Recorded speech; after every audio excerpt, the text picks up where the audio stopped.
fans and experts alike have been trying to pinpoint how the Boston Celtics were able to thwart the high-powered Philadelphia 76ers offense ever since their 117-101 victory in Game 1 on Monday night, as well as what the win means moving forward. The Sixers lost because of rust, the Celtics got lucky because Philly couldn't make a three-pointer and Terry Rozier couldn't miss. There's no way that happens again. More from Sir Charles in charge. How will anyone be able to beat Boston in the future when they add Kyrie Irving, Gordon Hayward and Jaylen Brown to the team that just beat Philly? The only other Eastern Conference team that is supposed to be on par with the combination of talent and youth Boston boasts. The first two can be debated until the start of Game 2, and the third until the 2019 postseason, if not for the next 5 to 10 years.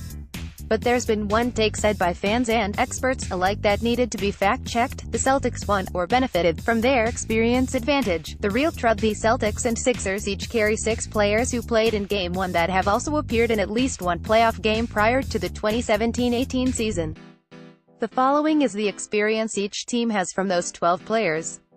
Seasons in NBA: Celtics, 29, Sixers, 53 playoff appearances, Celtics, 20, Sixers, 30 playoff games played, Celtics, 174, Sixers, 235 conference finals appearances, Celtics, 5, Sixers, 5 finals appearances, Celtics, 1, Sixers, 2 championships, Celtics, 1, Sixers, won the 6 Sixers. J.J. Redick, Marco Bellinelli, Ersan Ilyasova, Jared Bayless, Justin Anderson and Amir Johnson have combined to play in more playoff series games and NBA Finals than the 6 Celtics. Al Horford, Aaron Baines, Marcus Morris, Marcus Smart, Terry Rozier and Shane Larkin.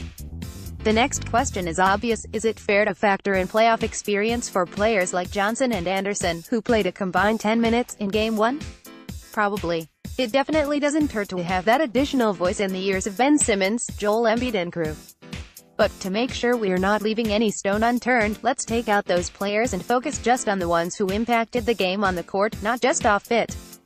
5 Celtics and 3 Sixers, who have played in at least one playoff game prior to the 2017-18 season, registered at least 20 minutes in Game 1. Here is the experience those 8 players have under their belts. Seasons in league: Celtics, 26, Sixers, 30 playoff appearances, Celtics, 19, Sixers, 19 playoff games played, Celtics, 172, Sixers, 159 conference finals appearances, Celtics, 5, Sixers, 3 finals appearances, Celtics, 1, Sixers, 2 championships, Celtics, 1, Sixers, 1. When focusing on just the key role players, the 3 Sixers, Redick, Bellinelli and Ilyasova, have clinched as many playoff berths as the 5 Celtics, Horford, Baines, Morris, Smart and Rozier, prior to this season. The Celtics' key role players have played in more playoff games than Philly's, but one man, Horford, is responsible for more than half, 92, of Boston's 172 games played. The next 2 on the list: Redick, 88, and Bellinelli, 48. No other player on either team has reached 30. On the flip side, Redick leads all players with 11 playoff appearances, sitting 2 ahead of Horford's 9. Both teams have one player with a championship ring, Baines and Bellinelli, who won them as teammates in San Antonio. Redick is the only other player to appear in an NBA Finals.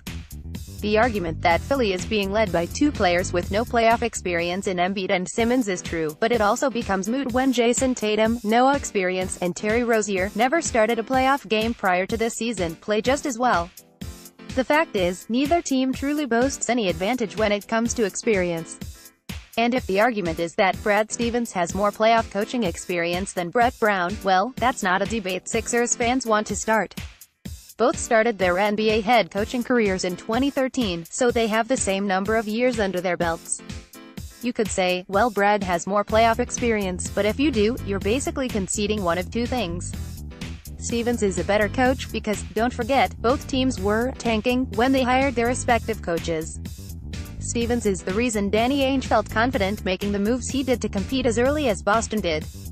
Or, the Celtics' rebuild was better than the Sixers' process because, while both teams have stockpiled talent, the Celtics did so while simultaneously providing their young players with experience. And, for what it's worth, Brett Brown sat next to Greg Popovich during 11 postseason runs, 4 of which resulted in NBA championships.